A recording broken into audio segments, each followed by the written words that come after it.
suite, le JT.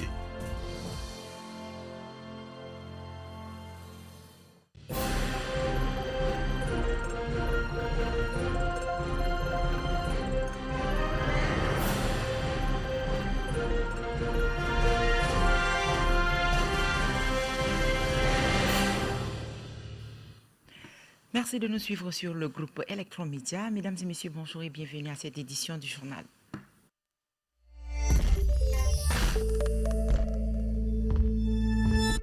Et puis à l'entête de cette édition, les violences intercommunautaires récurrentes et meurtrières continuent de déchirer le tissu social dans plusieurs régions et surtout au sud du Tchad, alimenté par les litiges fonciers, la pression sur les ressources naturelles et les profondes rivalités historiques. Ces affrontements laissent derrière eux un lourd tribut humain et comportement durable de la paix sociale.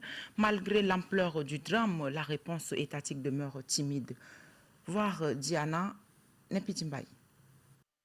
Les tragédies de Sandana, de Mandakao ou encore celles qui s'étaient déroulées dans les provinces du Guéra ou de Salamat constituent des exemples emblématiques de l'incapacité des pouvoirs publics à anticiper et désamorcer des tensions devenues presque cycliques. À chaque nouvelle flambée de violence, la question revient avec acuité. Où est l'État lorsqu'il s'agit d'assurer la sécurité de ses citoyens? Face à ces drames, les chiffres glaçants et les témoignages poignants dressent le constat d'un État défaillant, dont l'absence sur le terrain favorise l'impunité et la récidive. L'analyse politologue Dr Yamige Betenbaï éclaire les origines multiples de ces sempiternels conflits et dénonce les limites structurelles de l'appareil étatique. Il y a des mécanismes locaux de gestion de ces types de conflits qui existent, sauf qu'on observe un déclin de ces mécanismes locaux. L'autre chose qu'on observe, c'est une inefficacité des réponses développées par l'État pour faire face à ces conflits. Lorsque des biens des citoyens sont détruits, lorsque des vies humaines sont atteintes, la justice ne parvient pas à dire son mot sérieusement, ce qui a comme conséquence au niveau de la base de produire une perception regrettable dans les communautés. C'est qu'à la base, les populations ont l'impression qu'il y a une collision entre la justice et l'État. On observe sur le terrain des gouverneurs qui ont des troupeaux de bétail, des gouverneurs qui ont des champs. Et donc, dans ces cas de figure, lorsqu'il y a une tension, un affrontement, ces autorités administratives se retrouvent eux-mêmes acteurs de ces conflits. Les conflits intercommunautaires au Tchad s'enracinent dans des dynamiques historiques complexes aggravées par la compétition économique, les effets du changement climatique et la prolifération incontrôlée des armes. La responsabilité de l'État est interpellée. Que l'État apporte les moyens institutionnels, moyens matériels aux acteurs à la base qui font déjà un travail de sensibilisation ou de prévention. Les autorités traditionnelles, malheureusement, elles sont tellement politisées que leur parole devient de plus en plus inefficace. Mais un effort de dépolitisation des chefferies traditionnelles, des autorités traditionnelles, pourrait aussi permettre de les positionner comme des acteurs animant des mécanismes locaux efficaces. Une meilleure préparation des forces de défense et de sécurité à agir sur ces genres de sujets, sur ces genres de phénomènes, pourrait aussi permettre de donner une image un peu plus correcte, un peu plus propre de l'État. Il ajoute que les stéréotypes négatifs et les rancœurs héritées de violences passées exacerbent des tensions. Tant que ces clivages ne seront pas pris en compte dans une politique nationale de réconciliation, la fracture sociale ne cessera de s'élargir.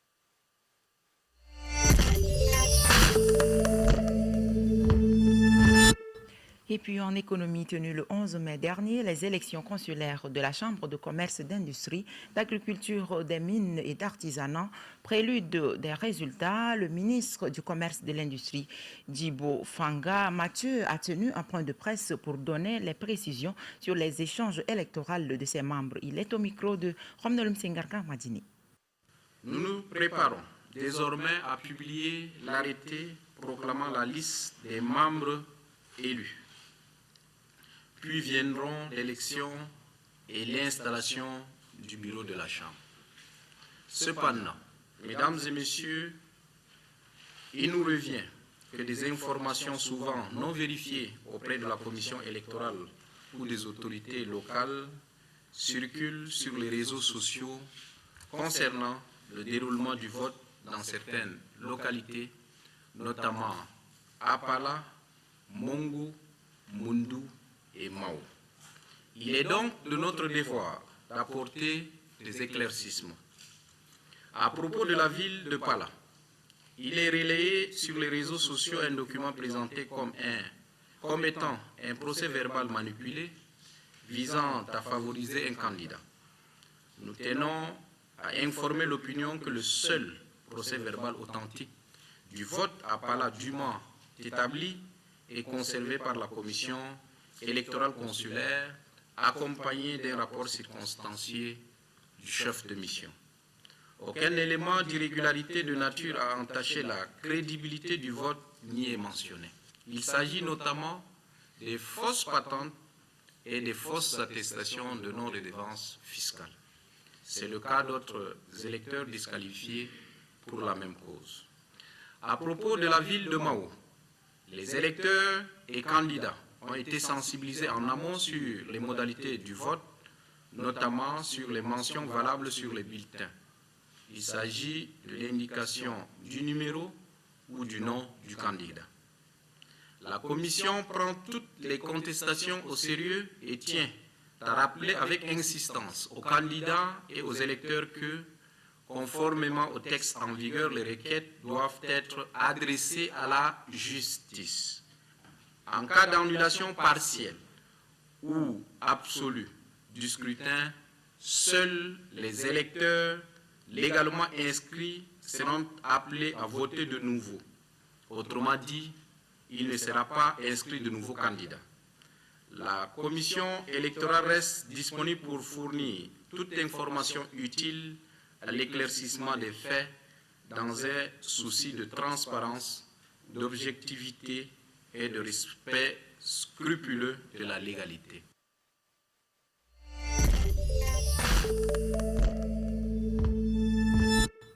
Et puis, quelques jours après l'affrontement intercommunautaire, les agriculteurs et éleveurs dans le canton Mandakao, situé dans le département de l'Adodie, le paysage qui s'offre aux yeux est celui d'un désastre. Le calme est revenu, est trompeur, car la terre garde encore les cicatrices profondes d'un conflit meurtrier. Le reportage de Panwasi Irène et Lazare Mbayingadi. Les fériques et certains villages ne sont plus que des cendres. Plusieurs ont été entièrement brûlés, consumés par les flammes. D'un autre côté, des maisons incendiées, des murs noircis et la fumée s'échappant encore des décombres, témoins de la violence de l'assaut. Des sacs d'arachides déchirés, autrefois soigneusement rangés, sont aujourd'hui éparpillés dans la poussière, mélangés à des ustensiles calcinés, des objets de la vie quotidienne devenus méconnaissables. Les milles, sources de nourriture, ont été réduits en cendres, privant les survivants de leurs moyens de subsistance. La plupart des habitations sont désertes. Le silence règne là où résonnaient entre-temps les voix des villageois, les cris des enfants, les chants des femmes et les sabots des troupeaux. Il ne reste que des chèvres errantes, des moutons solitaires sur cette terre vidée de ses âmes. Les autochtones, ou du moins des hommes, craignant pour leur vie, se sont retranchés en brousse, abandonnant femmes, enfants qui ont trouvé refuge chez le chef du canton. Celui-ci tente de leur offrir un semblant de sécurité. Ils sont environ 500, entassés sans nourriture suffisante dans des conditions précaires. L'inquiétude se lit dans leur regard. L'espoir, lui, semble complètement suspendu. Du côté des halogènes, la situation n'est guère meilleure. La majorité des femmes et enfants ont trouvé refuge dans un autre férique, pour l'heure loin des hostilités. Ces familles vivent dans l'attente, coupées de leurs moyens de subsistance, plongées dans une incertitude douloureuse. Colère, peur et tristesse marquent les visages des survivants. Chacun redoute de revivre l'horreur. Si les blessures physiques peuvent se soigner, les blessures morales et communautaires restent béantes. Les habitants des villages voisins fuient encore les lieux, créant une résurgence de la violence ou l'absence de protection. Sur place, des forces de sécurité ont été déployées, mais leur présence reste symbolique face à l'ampleur du traumatisme.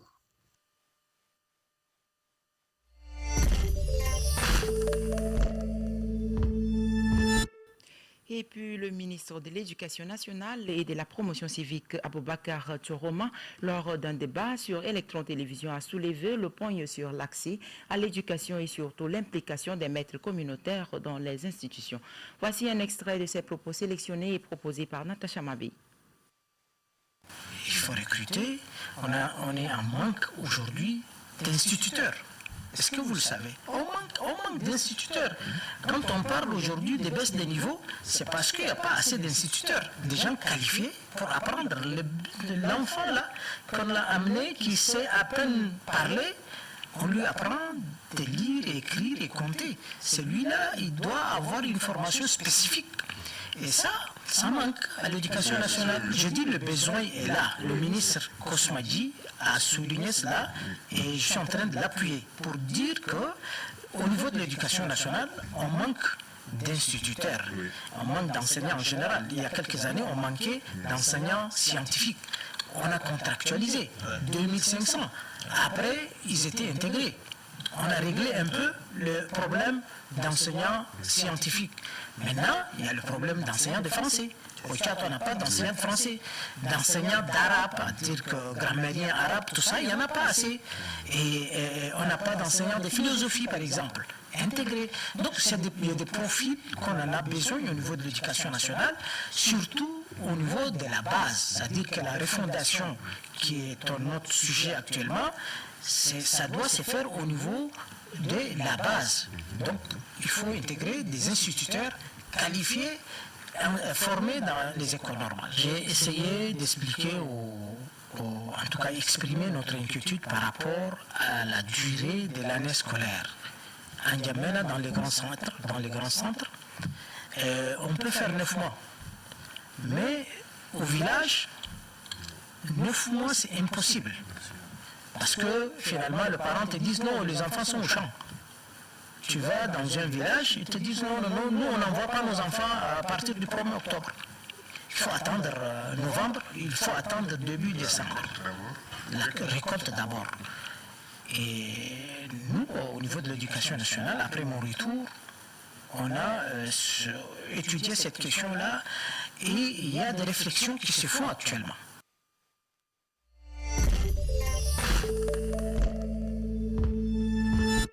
La suite de l'actualité, 17 ans après la mise en œuvre du projet Ceinture verte en tant que projet de reboisement et de lutte contre la désertification constitue une valeur stratégique majeure pour le Tchad. Quel enjeu pour les autorités tchadiennes? Suivez le reportage de Madilum Alphonsine avec le récit de Molian Evelyne. Le Tchad, situé en zone sahélienne, subit les durs effets de l'avancée du désert, dû au dérèglement climatique. La ceinture verte, l'un des projets du feu maréchal Idriss Déby Itno, initié en 2008, constitue une barrière naturelle contre les menaces climatiques, car les arbres réduisent tout naturellement l'érosion et améliorent les conditions de vie des populations en matière de réchauffement climatique, ce qui diversifie les ressources naturelles en assurant la sécurité alimentaire. La ceinture verte permet également d'atténuer les tensions entre agriculteurs et éleveurs d'une part et renforcer la cohésion sociale des communautés d'autre part. Aujourd'hui, la question de la protection de l'environnement demeure un défi universel pour les acteurs de l'écosystème. Cependant, ce vaste projet devrait être encouragé et entretenu. Malheureusement, il subit plutôt des menaces de l'homme par ses activités. La ceinture verte n'est pas seulement une solution en faveur de la lutte contre le réchauffement climatique, mais une stratégie de développement durable adaptée aux réalités sahéliennes et tchadiennes.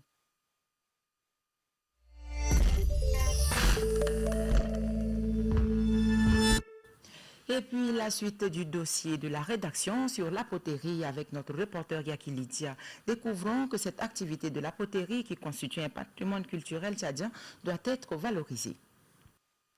La poterie est l'art de réaliser les jarres à base d'argile. Dans les marchés, des canaries, bols et tasses réalisées à base d'argile dans une beauté culturelle à l'africaine sont exposés pour la vente. Ces objets d'art sont rares et intéressent moins la jeunesse tchadienne. La conception de ces objets relève souvent de l'artisanat et se fait de façon traditionnelle. Pour monsieur Ouanamou Ouantoua, la fabrication des jarres et d'autres objets d'art suit un long processus. Ils sont réalisés par différentes étapes et modèles choisis.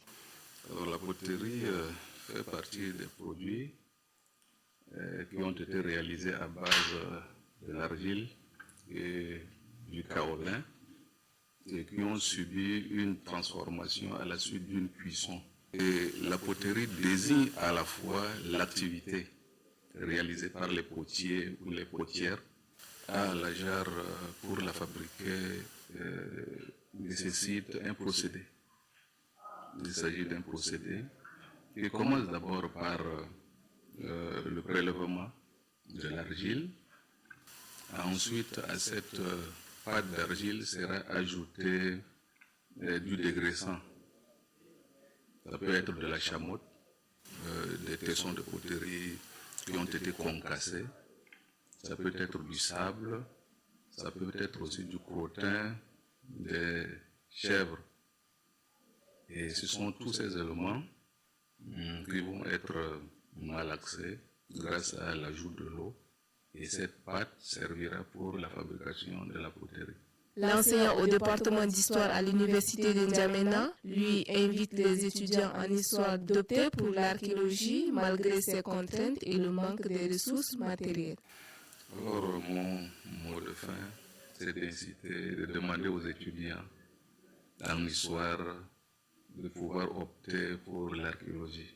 Parce que c'est un domaine, effectivement, qui est très contraignant, mais il nous manque de ressources humaines au niveau de nos différentes universités. Donc, j'encourage les étudiants d'histoire d'opter pour cette matière qui est l'archéologie. Cette activité de la poterie, qui constitue un patrimoine culturel tchadien, mérite d'être valorisée afin de garder les objets d'art tchadiens. Dès lors, une campagne de sensibilisation, de vulgarisation de ce métier devrait se faire pour que la poterie reprenne place dans les habitudes des Tchadiens. Et nous mettons fin à cette édition par ce proverbe africain qui dit « Seul on va plus vite, mais ensemble on va plus loin ». Merci de nous avoir suivis. Merci à toute l'équipe de la rédaction. Restez en compagnie du reste de nos programmes. Au revoir.